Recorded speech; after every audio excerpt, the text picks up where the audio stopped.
What's up, everybody? Welcome back to another episode of the 10-7 MMA show. We are back. It is myself, Huzaifa, and of course, Justin Guitar Hero James will be joining shortly. But I thought we'd get the show started. We got a lot of exciting things that have been happening in the world of mixed martial arts. We got a big fight this weekend, and we're going to talk about that. Justin made a prediction video, so we're going to dive in and get all the details from Justin. He broke down their fights and analyzed their fighting styles and came out with the prediction. So if you haven't seen that video yet, we're going to chop it up and talk about that. Plus, we got some other fun news as well.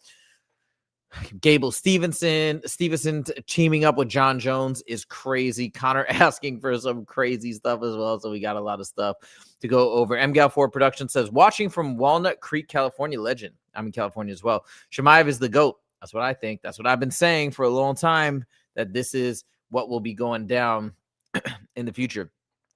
Thomas Karina says, what's up? Huzaif, what's up? What's up? And Tehran, what's up? Tehran says, what's up? 100 million, that's a ridiculous amount of money to ask for. Yeah, we're going to chop it up. Actually, let's get into that first topic right off the bat. So we're talking about, let's get into it. Conor has asked for two things, okay? It's very weird. He has asked for $100 million, but on top of that, he's asked for 100 million golden visas. So this is a very, very bizarre request, and I'm going to explain why. I just made a video about this. If you guys haven't seen it yet, I just dropped it.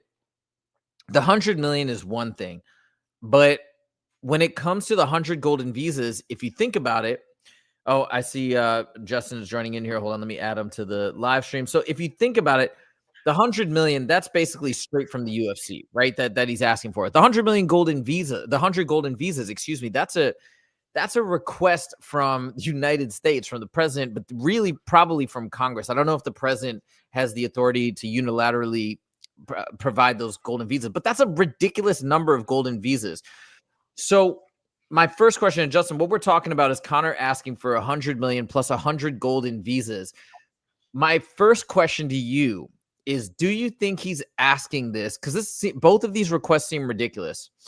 Do you think he's asking this because maybe he's actually doesn't want to fight? What do you think's going on here?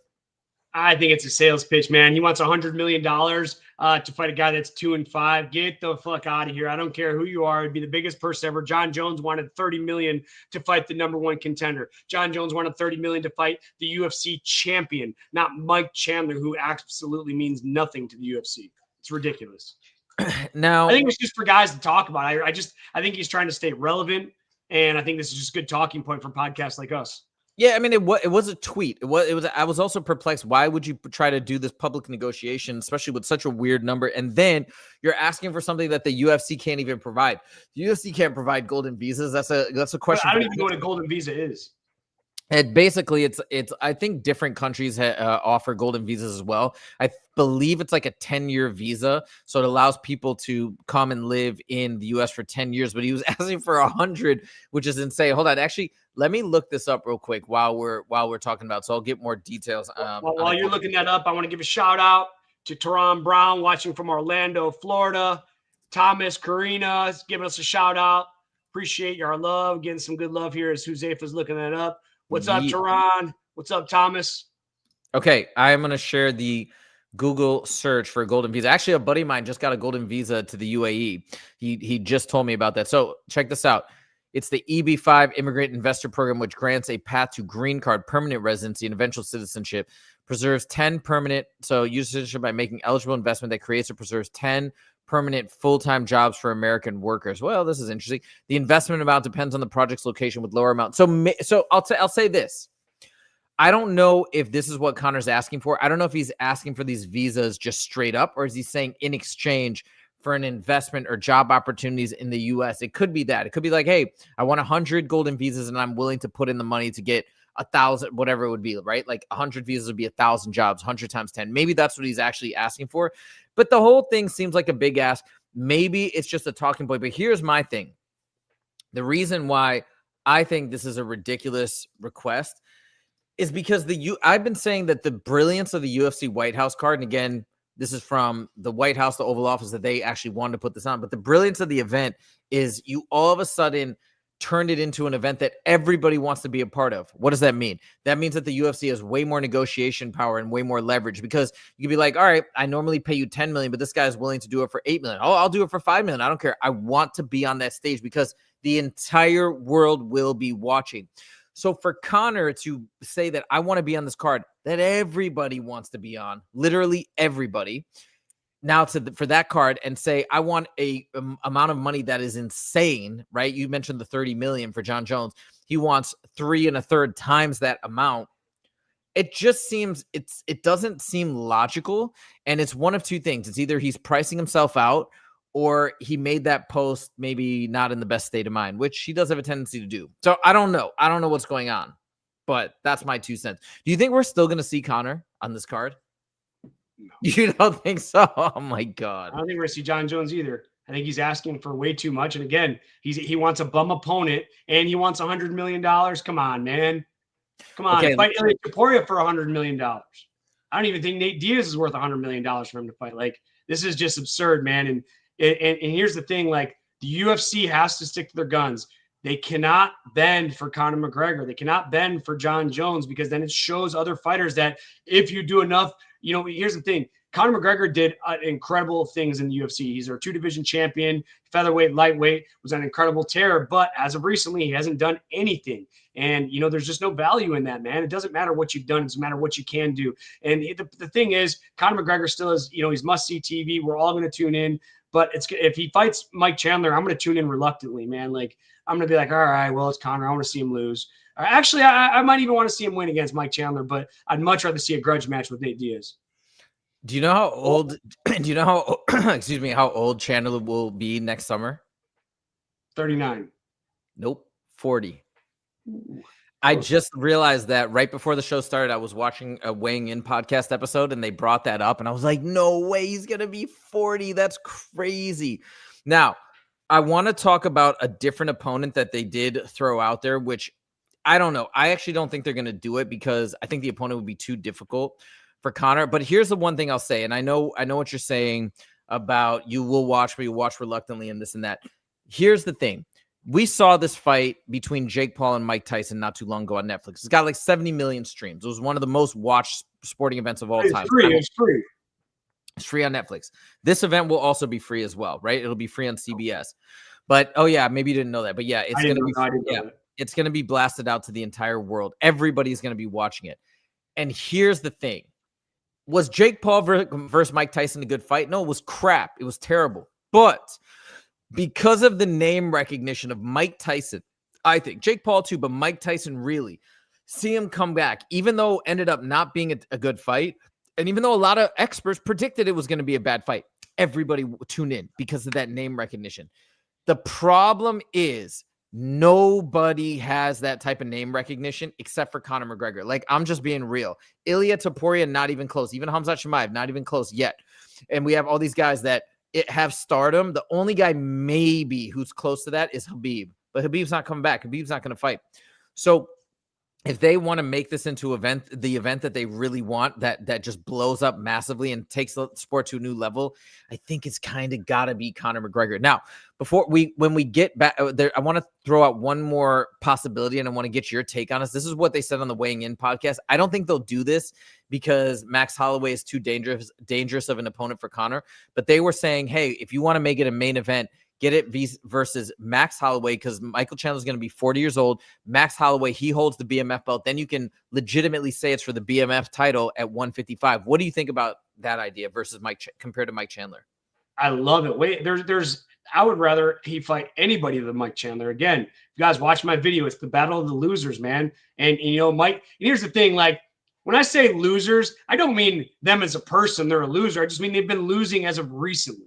All right. Obviously, Mike Chandler, dude, he's a freaking dog. And dude, Mike Chandler would whoop, maybe not anymore, maybe not at 40 years old, but in his prime, if you watch Mike Chandler, Eddie Alvarez, and Bellator, like these guys were dogs. Mike Chandler's just over the hill. He's taking too much damage. And I just don't care to see guys that are on losing streaks fight for this. That's all I mean by loser. Now you have Max Holloway. Conor McGregor has already beat Max Holloway. So this would be a great fight to host, because people are like, oh, well, Max would kill him. Well, I mean, Conor beat him once, and there's always that argument point. Obviously, Max is a different fighter than he is than he is now than he was then, of course. But Conor still beat him. And there's a selling point in that. Would you rather see, forget about Max and Chandler specifically, but would you rather see a rematch from way back when, or would you rather see a fresh fight in general? Depends on the matchup. I'd rather see Max Holloway fight Conor McGregor than almost anybody. Max Holloway and Nate Diaz is my #1 draft pick. Max Holloway just became my #2 because you mentioned this. Those are probably the only two guys that I would care to see him fight.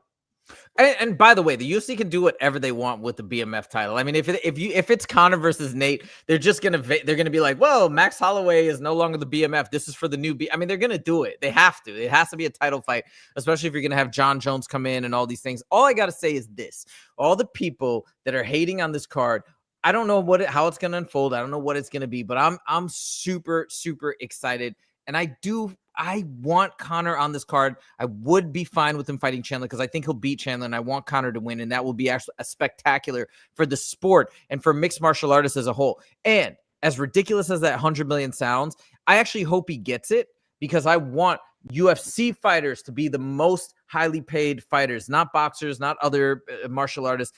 It should be UFC fighters because we're seeing the best fight the best in the sport that most closely mirrors true self-defense, true fighting, and that's what I want to see. So I do hope he gets it. All right, let's run through some comments here.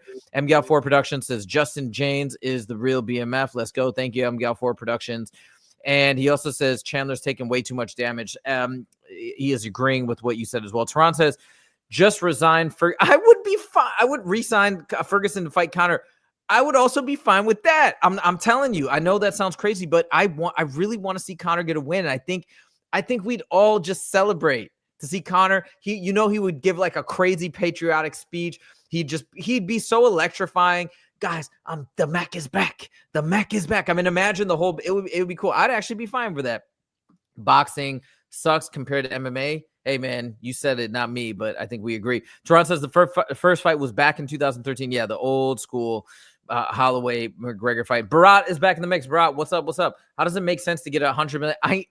Well, okay, it could make sense, okay? And I get what you're saying. If you look at it just as a straight money in, money out event, fine. But we don't know exactly how this is going to work. And again, I think the UFC here with this event is being long-term greedy, which is a good thing, meaning they're sacrificing the gate. They're likely going to give the 5,000 tickets away to military and servicemen in the U.S. because it's all for the spectacle. It's all for to increase the magnitude and the viewership of this event, which is going out for free.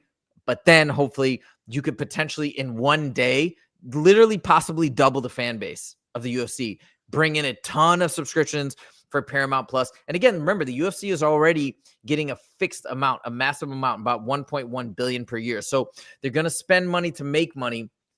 And then down the line, perhaps when they get a new signing deal or whatever in 7 years, now they can re-sign for 20 billion, 30 billion, and maybe rival the NFL. So I think it's a long-term strategy. It's a long-term goal, and it could be justified. The last thing I'll say too is we have another wild card in the mix, right? He's asking for 100 million. Why?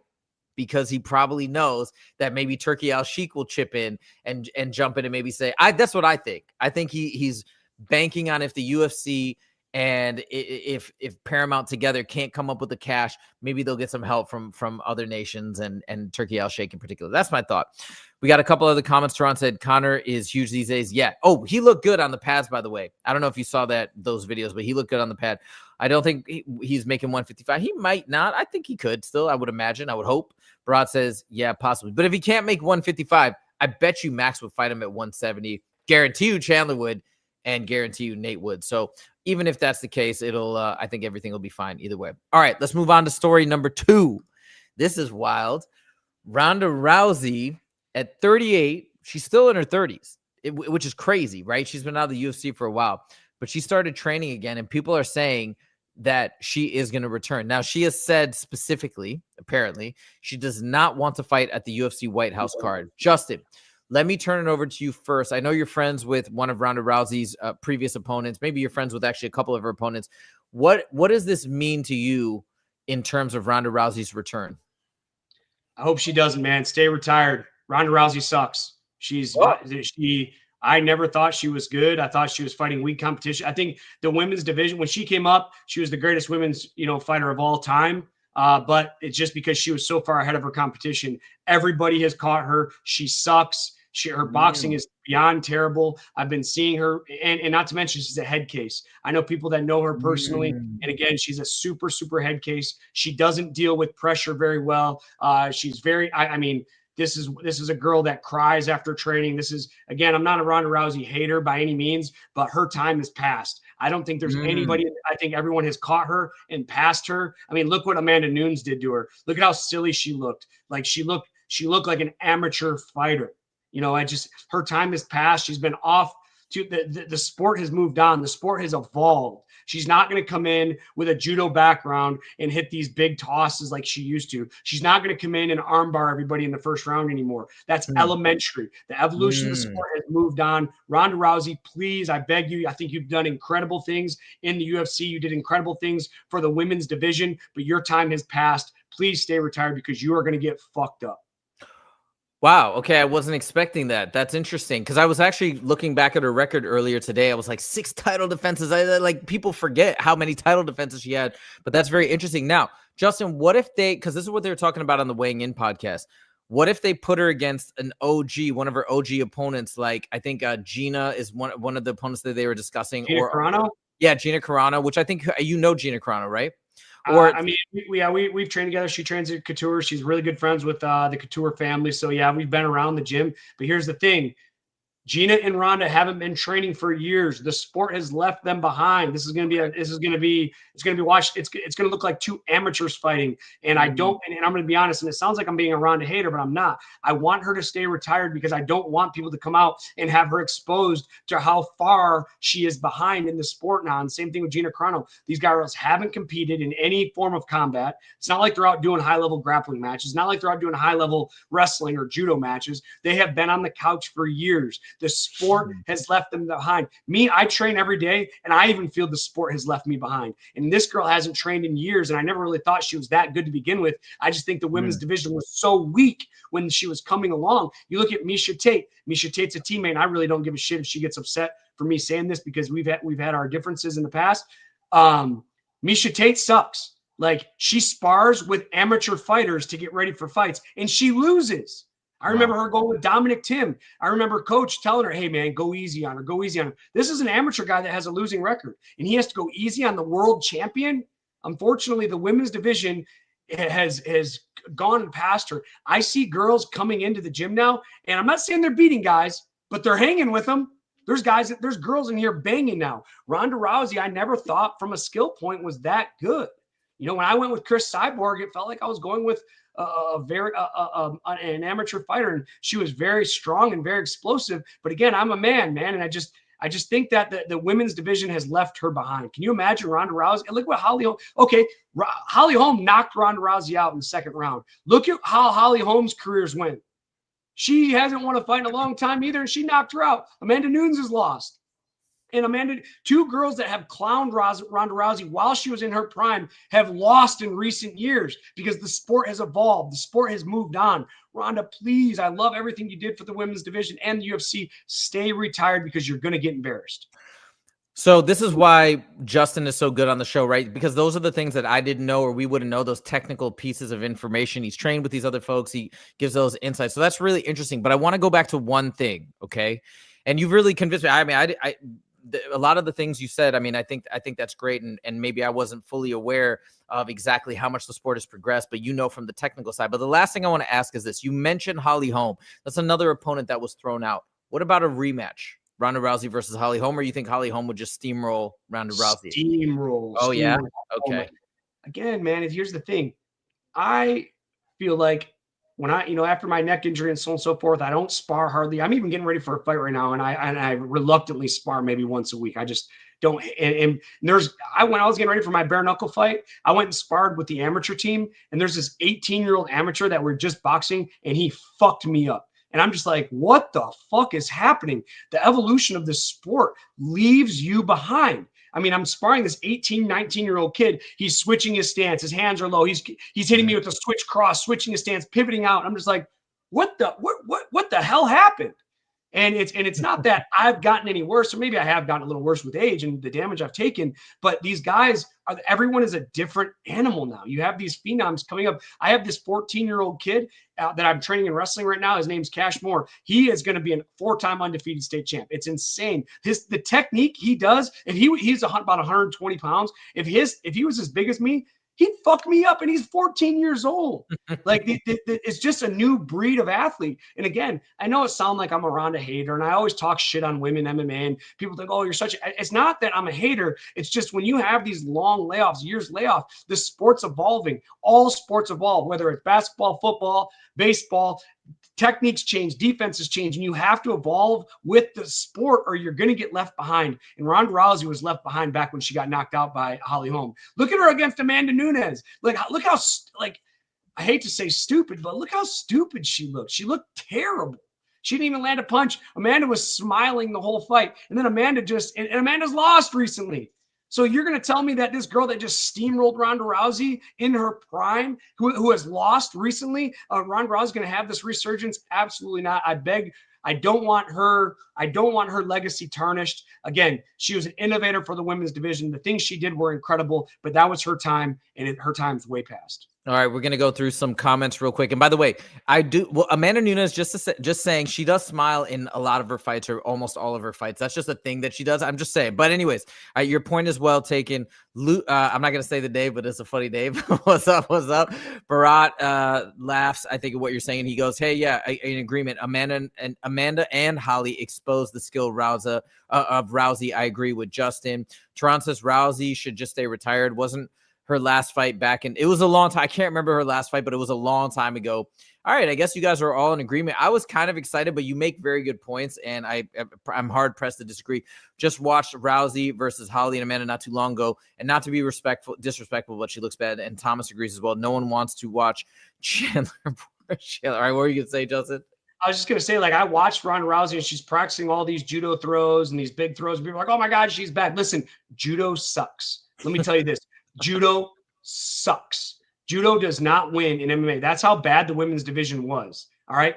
I don't even teach headlocks for high school wrestling, because these moves don't work anymore. They worked back in the day. They don't work anymore. And again, she fought back in 2016. Listen, Ronda Rousey, from my understanding, and this is not hearsay. This is, I know people that are personal friends with her. Brian Caraway knows her really, really well. All right, obviously with the Misha Tate. I'm not going to mention some other girls. There's girls that I'm very close with that know her personally and say she is a head case. She cries after training. Like her coach, the reason Edmund was such a good coach for her, because Edmund was a hype man. Edmund's, oh, you're so great, and she would feed off that. But now if she comes back and she starts losing rounds to girls that aren't very good, she's gonna implode here, and who knows, she might not even show up. Okay. Wow. Well, there it is. I guess that's our take, guys. Let's not have a return of Ronda Rousey. I literally thought I didn't even know that they were going to say all this, but hey, that's why we want to hear from the experts and the real fighters and the people at Extreme Couture like Justin. So very, very, very interesting. And that's great food for thought. All right, let's move on, because we got a huge fight this weekend. Huge fight. And Justin did a breakdown video, and I want to hear his take. Now, I listened to the video. He broke down their fighting styles really well, but if you guys did miss it, we're going to talk about it right now. Justin, let me turn it over to you. And by the way, I just want to start by saying, Dominick Reyes, man, I'm such a fan of Dominick Reyes, who many people believe he beat Jon Jones. Just such a great personality, such a positive mindset. I love his interviews. I love the resurgence. I really hope he wins. I don't think you believe he's going to win. But Justin, let me turn it over to you, and I want to hear your take on the breakdown. Man, I tell you what, I had a great time watching the breakdown video of Dominick Reyes and Carlos Ulberg. I love when guys can resurge, man. It's something about, I'm just jealous, because I just envy these guys that, like me, I've lost 4 fights in a row, I've lost 6 of my last 7. And just to try to put it all back together when you're losing, and he lost 4, he was on a 6-fight win streak, loses 4 in a row. And now he's back on a 3-fight win streak. It's just so incredible. And I want Dominick Reyes to win. Dominick Reyes' best weapon is his left hand, particularly his straight left. He will throw a left uppercut. He will throw overhand left, but his left hand is a sniper. Bang, bang. And here's the thing. He does something that not a lot of guys do is he'll throw a straight left 3 or 4 times in a row. He'll miss 1, miss 2, then land that 3rd one, but he only needs to land once. Now, here's why this is a hard matchup for him. Carlos Ulberg, orthodox fighter. All right. So Dominick Reyes is a southpaw fighter. So he's standing like this. When he throws his left hand, again, which is his best weapon, and he looks for it from the beginning of the fight to the end of the fight, he's always looking for that sniper left. Ulberg's best weapon, besides it, he has great leg kicks and he has great kicks in general. That's another thing. Dominick Reyes throws a lot of kicks, but he doesn't set them up. I think he throws his kicks to get his opponent's hands wide so he can try to sneak that left down the pipe. Because if we're here, I'm nice and tight. I can, like for me, I call it binocular vision. When I'm fighting, I always have my hands up like this because I'm looking through my hands. But when guys start throwing kicks, I need to start moving my hands out of the way, which is exposing my face. So exactly. So I think he's throwing these naked kicks to get guys to start reaching side to side so he can set up this left cross. Carlos Ulberg, on the other hand, orthodox fighter. His best weapon is his check left hook. When guys engage on him, he'll step back and he'll lean his head out of the way and he throws this left hook. And he throws it really weird. He does it like when I throw a left hook, I throw it like I'm holding a beer mug where I'm hitting here. Ulberg throws it like this. So he leans back and he turns it over and he's glancing off guys' temple. Now, why this is important to know is because when Dominick Reyes throws his straight left, he does it almost every single time, and Ulberg is salivating at this moment. When he throws a straight left, he drops his right hand to his chest. His right hand's going to be really low. In turn, his whole right side of his face is going to be exposed. Ulberg is going to be aiming for the right side of his face, and he's going to land that check left hook and knock Dominick Reyes out. Mark my words. Oh, it's very good analysis. Excellent. Okay, I pulled up. Dang it. That's frustrating to hear because I do want to see Dominick Reyes be successful, but wow, it's really good analysis. Very, very interesting. Now here, I'm going to I pulled up his record here just so you guys can see what Justin was talking about. He mentioned the 4 losses in a row, and a lot of people say he beat Jon Jones. Unfortunately, the rules of the game are he did not beat Jon Jones. So he did great. Let's say he did great against Jon Jones. He may have had the best performance against Jon Jones of any fighter. So that is something huge. We can't say he won because he didn't. But then he had some bad luck against Jan Blachowicz, and I believe he got knocked out. Yeah, TKO loss. Oh, yeah, this terrible spinning elbow. He just had some bad luck. What's that? I believe it was a double spinning elbow. Oh, my God. I don't even remember the double, but that's crazy. And then Ryan Spanny lost. But then look at this. A resurgence. Boom. KO. TKO. KO. I mean, it's very, very exciting. He's obviously a highly, highly skilled fighter. We love the comeback stories. I know you're a big fan of the resurgence of the comeback, and you always admire fighters that can triumph through this great adversity. I'm going to be really bummed if Dominick Reyes does lose, but I'll be very curious to see if that prediction of exactly how you're saying it's going to go down is going to go down. But by the way, let me jump in real quick.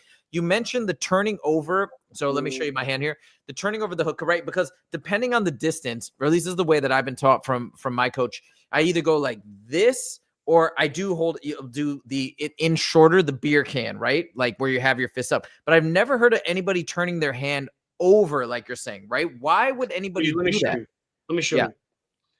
Let me give it a little space here. I'm in my underwear, guys, so don't mind me. Nice. So when we're here in our fight, when we want power, we turn and we can cork our body forward. Sure. When Ulberg throws his left hook, he'll lean his head back and throw like this. And he's leaning his head out of the way and he turns it over. So if you can, pull up my breakdown video and fast forward to Ulberg doing the technique, because he does it every time. He does it the exact same way every single time. He leans back over his right foot and he turns this over. In turn, because we're here, when we have our fist here, like we don't have as much range. When we turn it over, look at how much longer I can throw. And especially when you're like Dominick Reyes, who's looking for that straight left and his right hand is dropping, I can turn it over and get my head further away. So I'll keep talking as you're trying to pull up this video. I got it. Sandwich. Yeah, go ahead. Keep going. So, yeah. So when he leans back to his right, look at all the footage that I posted, which is only about 30 seconds. But Ulberg does it the exact same way every time, and he lands it. And he only needs to land it once, and he drops everybody down. Watch this. Okay, so is it right here? Ulberg's check left hook. I think this is it. Ulberg. Once you see Ulberg, watch them all. Yep, there it is, right there. Oh, yep, back up just a hair. Okay, wait. Let me see. Let me go back a little bit so we can see it. There it is. Boom, dropped him. Okay, wait, let me see here. Now it's playing. Not this one. Bink. There it is. Oh, I is. see it. He turns it over. Now Whoa. watch the next one. Bink. There's that left. Yep, I see it. Dang, he's got fast hands. No, there's like 30. It's a 30-second clip. Hold on. Yep, just let it go. Let it go. Watch. Back to his leg kicks. Leg kick. Break the base. Look how long his jab is, too. He'll hide behind his jab. See how he puts. Oh, there it is. Went for it. He missed it. Watch. He'll hit it. There's his jab. There it is. Oh, there it is. Boom. Lean back. Ah. Left hook. See, he throws his jab. He hides. Let it go. Let it go. Let it go. He does it again. The next one. He does it every single time. And I think I see what he's doing. He's trying to bring it down over. Yeah, okay. There it is again. Whoops. Bring it across. Bink. See how he leans back? He can create so much distance. Yes. Dominick Reyes is going to come in with that left hand. He's going to blitz with that left hand. He's going to get cracked to the left over. Dang, that's crazy. That's very interesting. I've never noticed that particular technique, but I can also see it allows him to angle it down, like come over the guard, even if they kind of have it down here. As long as it's not up here, it's like right here, he can come over and clip down. Maybe that's part of the even more importantly than that is he moves his head offline to the right. So when Dominick throws that right-left cross, Ulberg's head's going to be over here, and the punches are going to be coming over here. You understand? So he kind of like leans out of the way. The punch is going to go by his head, and he's going to crack him with that left hand. Mark my words, Ulberg's knocking Dominick Reyes out. Yo, if this actually goes down this way, like exactly this way, we're posting this everywhere. And I don't know. Dominick Reyes come out and knock him out in like 10 seconds. I'm like, hey. But the beauty of that is we love Dominick Reyes. So if that does happen, it's still win-win. However this fight goes. Okay, we got a bunch of comments. Hold on, let's go through all of these new comments. Oh, Tehran is picking Reyes. Interesting. Tehran usually does know his stuff, so this is very fascinating. Ulberg is just more dynamic. Reyes' best weapon is his straight left hand. He has I should say his left. I mean, his left hand is his primary, but his left hand in general is awesome. But Ulberg is way more dynamic. He has incredible kicks. He'll kick the legs. He'll kick the body. He'll spin. He has power in his right hand. He'll land this left hook, and then immediately you'll see him look for the kill. When he smells blood in the water, he attacks, and he attacks viciously. Reyes, on the other hand, just is trying to pepper with that left hand. If you can avoid Reyes' left hand, you're gonna have a lot of success. Tehran also says later on, he says, interesting take, Justin. If I'm being honest, Ulberg didn't really look all that great in his last outing. Can you go back? So go back to go back to the video that I posted. Now go to Dominick Reyes so you guys can see what I mean. Okay, let's check this out. Dude, here we go. I like reviewing this too, by the way. This is kind of fun. Yeah, this is fun for me too. Like watching it in more detail. Actually, when I listened to your video, I was actually listening to it, not actually watching, so I didn't get to see these clips. Okay, wait, let me see. Left hand. What a great but something that the casual is going to miss. And Jose, I'm sure you missed it. Back up 2 steps and pause it. So when he lands that left hand, when he throws the left hand, watch. Where's his right hand? Where's his right hand? Oh, it's low. Where's his right hand? Yeah. Where's his right hand? He dropped it. Wait, let me play it one more time. No, just play it through. Play it through. Watch, he does it every time. Okay. Oh, okay. Big right hand down. Right. That's watch him again. Bad. Watch him when he goes for his knockout shot here. Watch his right hand. Don't worry about his left. Oh, right hand. Oh my God. And every it's really low. It's really low. Watch this. Oh yeah, there's that. Watch. He throws that weird kick. Watch, here it goes. Bing. Where's his right hand? Where's his right hand? Yeah. Let it go to the next fight. That's so we just know that it's not one time. Fast forward it just a hair. Oh yeah, I'll fast forward it here. Oh, there it is. Right here. Watch. Woo. Body kick. Nice he goes ahead. Watch the left. Oh bang, my where's his God. right hand? Where's his right bad. hand? Where's his right hand? Where's his right hand? Boom. There's an uppercut. Such a bad habit. Right hand is so low. Watch the next one. Boom. Where's his right hand? Where's his right hand? 3, 4. 4 straights in a row with his right hand in his hip pocket. Ulberg's knocking him out. Left hook.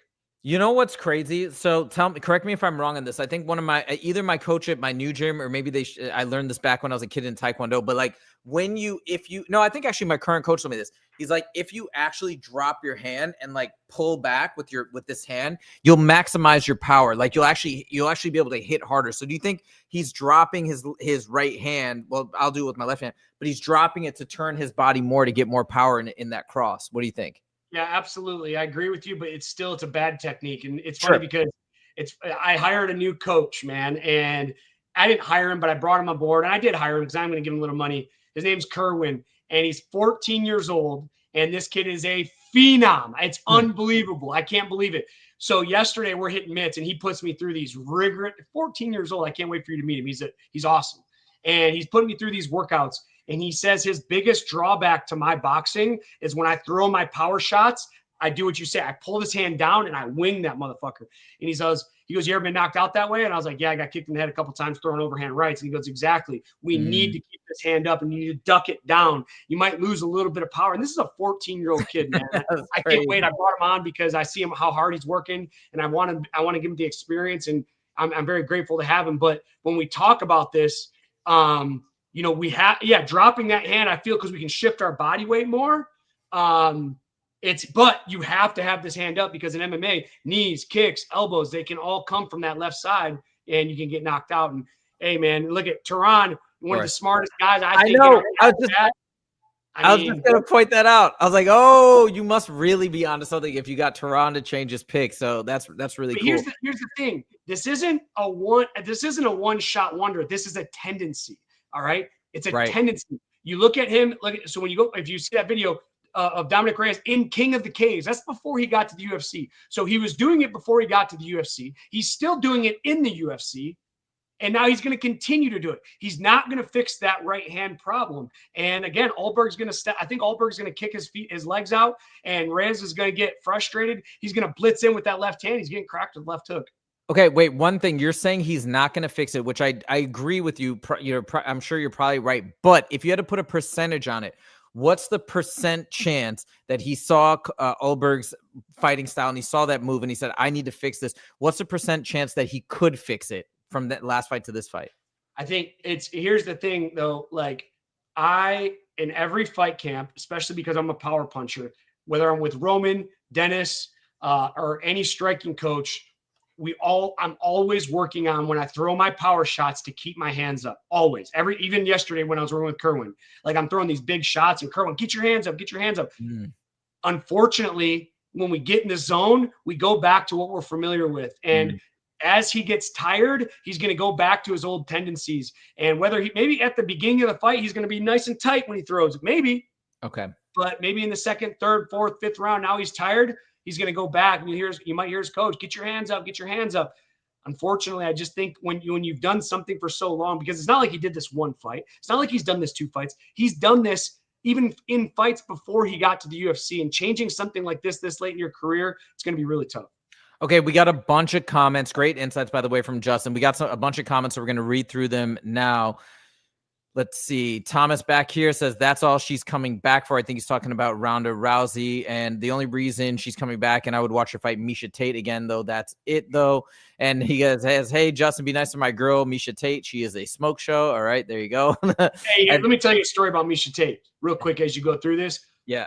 Miesha, somebody hit me up, and, I'm good friends with Brian Caraway, and me and Miesha are friends, too. I don't hate her by any means, but I am a little salty about this. Miesha, a guy hit me up and he wanted her to come do an autograph signing. So I asked Miesha, I was like, how much money do you want for an autograph signing? She's like $1,000. It might've been $1,000. This is before she was the champ.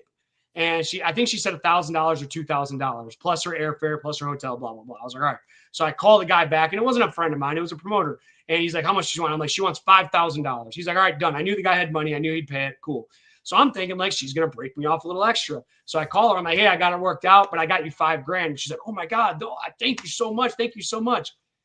She goes and does her thing. I asked her, I was like, hey, how did everything go? She's like, oh, it was great. And then Brian Caraway hands me $200.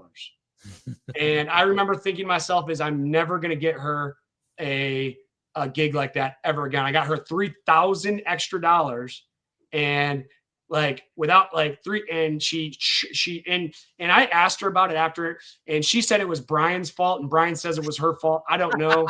But I'm still really salty about that. Yo, I know I've hung out with Brian a couple. I like Brian, right? Brian's one of the funniest, interesting dudes I've ever on the show. He'd be great for the show.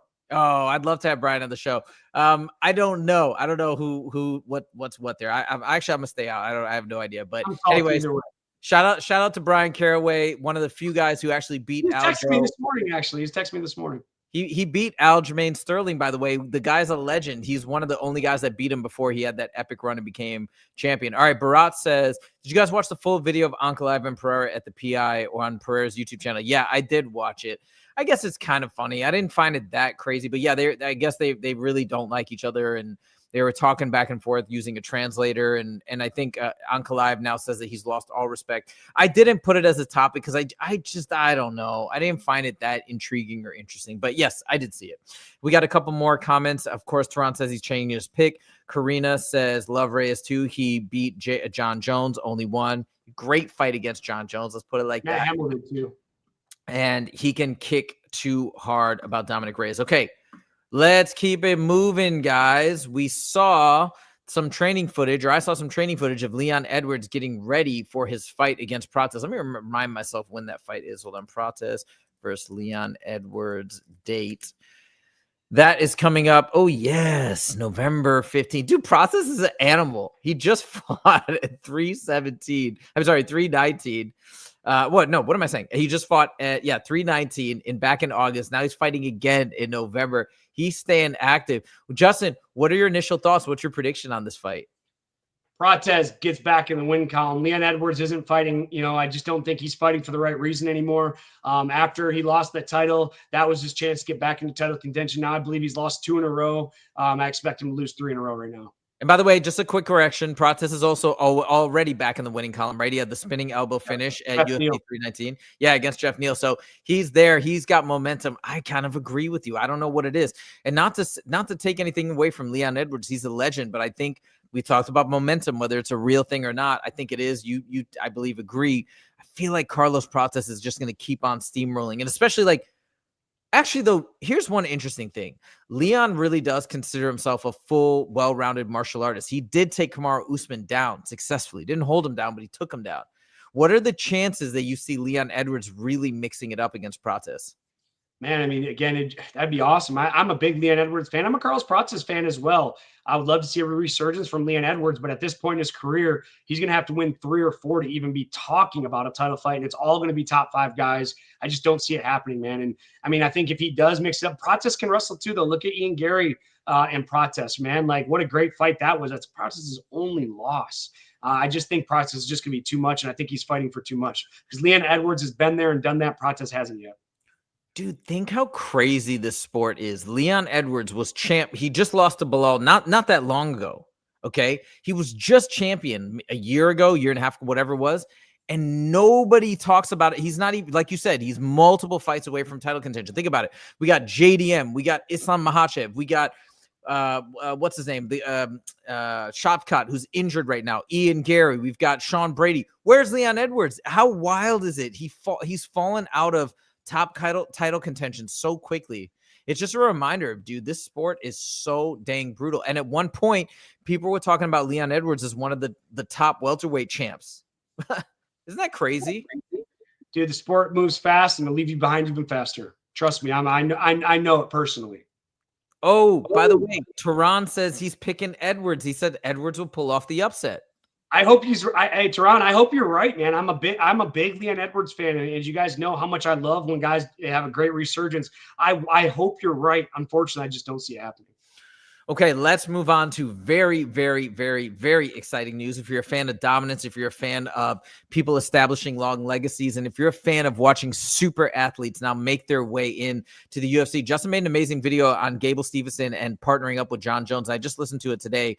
I didn't watch it, but I listened to it again because I was doing it while I got ready. But it got me so hyped, dude, and especially this news. How cool is it? Jon Jones doesn't aspire to be a coach. You know he's choosing to coach Gable because he must see that potential in him to be as good or better, have a greater legacy even than Jon Jones. And I think that's what you're seeing. Justin, let me turn it over to you because you've really looked into Gable Stevenson's accomplishments, his history, and his athletic prowess.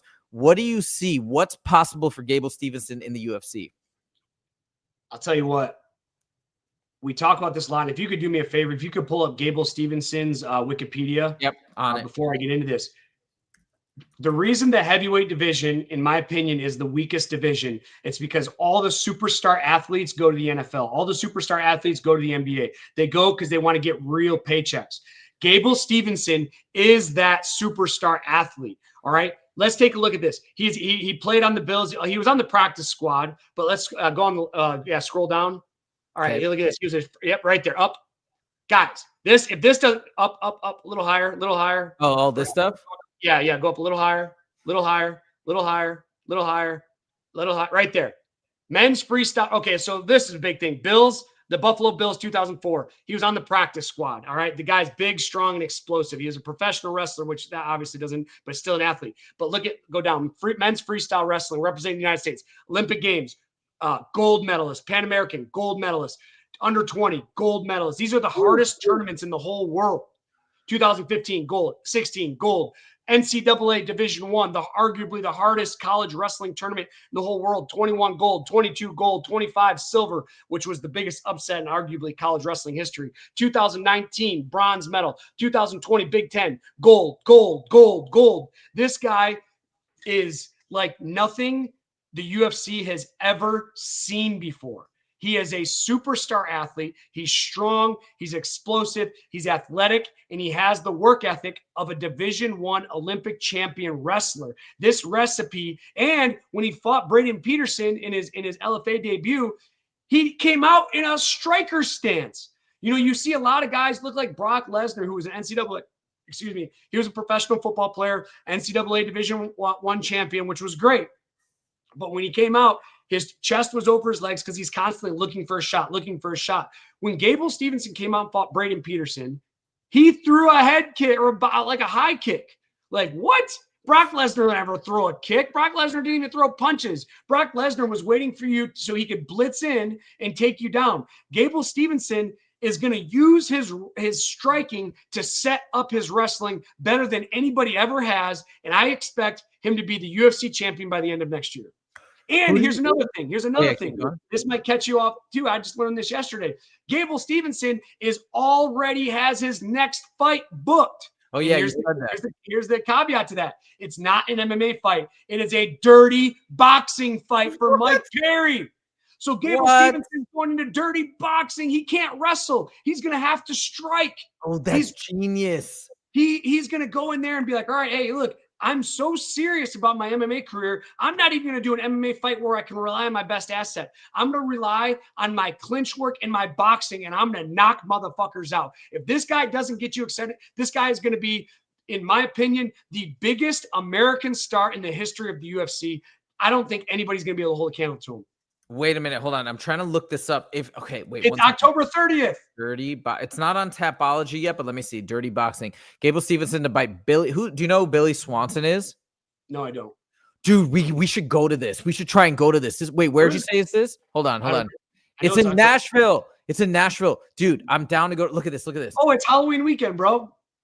Wait. I got my Halloween party, bro. I thought it is November. Wait, hold on. Let's look at it. It was October 30th. I put it in my video yesterday. Okay, hold on. Guys, let's look at this. You know what's amazing? It's not even about the fact that he wants to do this, that his ambition is to now go into dirty boxing and prove his striking and test his striking without the base of wrestling. Like, that to me is a championship mindset right there. He's testing himself, he's pushing himself to the limits, and he's really making sure that this new skill set, obviously the other skill set is going to overpower everybody, but this new skill set is really refined and wow, man, I love that. Wait, okay, look. Boxing Trailblazing. Oh, you're right. It's October 30. Oh, it's a Thursday. Oh my God. I'd love to go to this. Imagine if we went. Oh, look at this dude. Who is this guy? This guy looks great. He looks like MMA Guru. Can you imagine when Gable Steveson grabs, like in dirty boxing, when he gets a single arm clinch, he is just going to ragdoll these guys. And I like what you said. There's two things. Well, you said something and then you said something else. You said he wants to go in there and prove that his striking. I don't think he's going in there to prove that his striking isn't there. I think he wants to go in there and test his striking. That's what I meant. That's exactly right. Because again, he can't prove his striking. He doesn't have striking. He wants to test and see, hey, what is he good at? What is he bad at? And I tell you that when you have a guy with, it's like if Bo Nickel took a boxing match right now, like, wow, this guy's so serious about his career and his striking. And Bo Nickel, I think, will do good. And I think Gable Steveson is going to do incredible in this kind of style boxing because he can still clinch. He can still get heavy on the head and drag him down. And this guy's a mountain of a man. He's going to be the most explosive, powerful athlete the UFC has ever seen. Mark my words. It's so exciting to have this level of star and talent in the heavyweight division. Had it. Who else? Brock Lesnar's the only one that's even close. And he never took his striking serious. He went into MMA and he would just shoot in and take guys down. And if you got him down, obviously he would kill him. But Gable Steveson is not going to be. I think Gable Steveson, I wouldn't be surprised if he knocks Swanson out. I think he's going to be so big and powerful that he's only going to, in the heavyweight division. This guy, I'm telling you guys, my hope for Gable Steveson is I think he could be the biggest UFC star ever.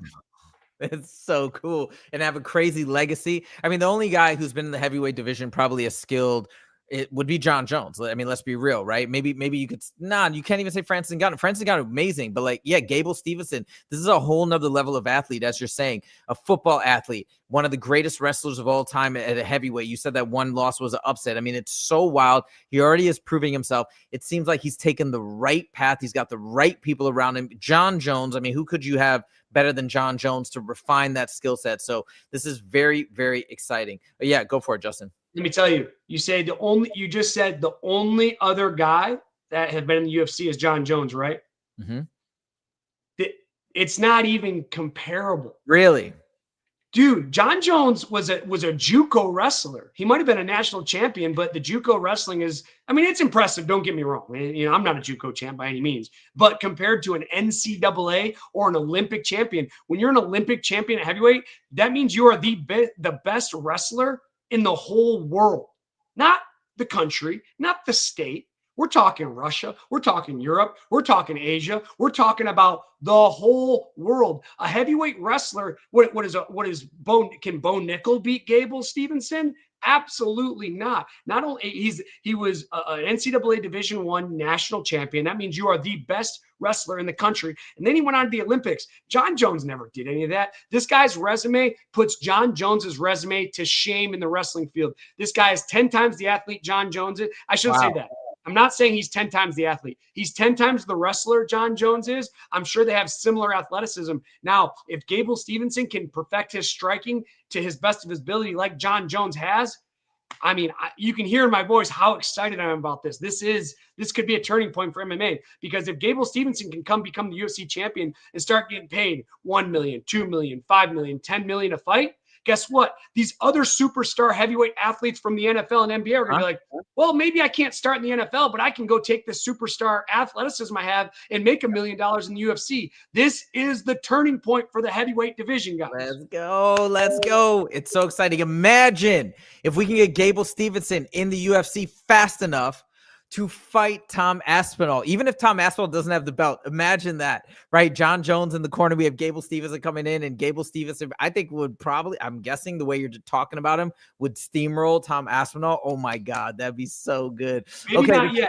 because the striking is going to be far behind. From a wrestling standpoint, yes. Couple years though. I don't think he's planning to go to the UFC anytime soon. So let's say he's 25 now. Let's say he gets in at 26, works his way up. 5 years old. Are you kidding me? He's so young. Oh, I am so excited about this. I can't even.